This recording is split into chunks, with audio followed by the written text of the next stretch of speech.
पंचतंत्र की कहानी चालाक खटमल।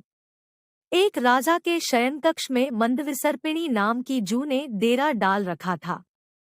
रात को जब राजा सोने जाता तो वह चुपके से बाहर निकलती और राजा का खून चूसकर फिर अपने स्थान पर जा छिपती। संयोग से एक दिन अग्निमुख नाम का एक खटमल भी राजा के शयनकक्ष में आ पहुंचा। जू ने जब उसे देखा तो वहां से चले जाने को कहा।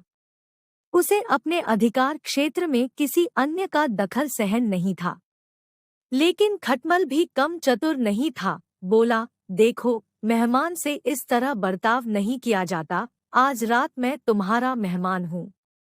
जू अंतत खटमल की चिकनी चुपड़ी बातों में आ गई और उसे शरण देते हुए बोली, ठीक है, तुम यहाँ रात भर रुक सकते हो, लेकिन राजा को काटोगे तो नहीं।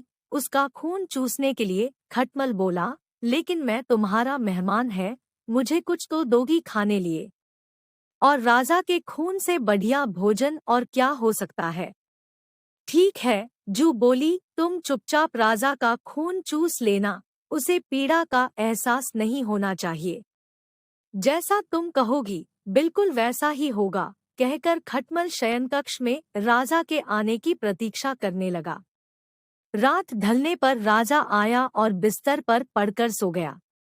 खटमल सब कुछ भूलकर राजा को काटने दौड़ा और खून चूसने लगा। ऐसा स्वादिष्ट खून उसने पहली बार चखा था, इसलिए वह जोर जोर से काटकर खून चूसने लगा।